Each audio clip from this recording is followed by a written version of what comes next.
Inday? Inday? Yes po, ma'am. Good morning po.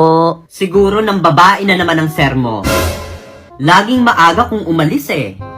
Kanina, anong oras na naman siya umalis? Hay nako, ma'am. Ewan ko nga ba, paggising ko kanina, wala na siya sa tabi ko eh. Ayan. Ano pangalan papa mo? Batis, Pangalan ng mama mo? toyo, Ikaw? suka, Ano kayo? lobo, Dobo.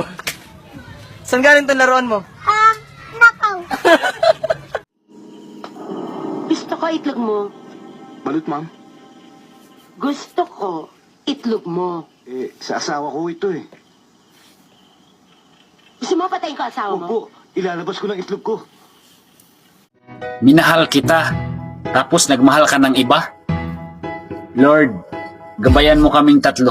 Sakit sa talaga pag naloko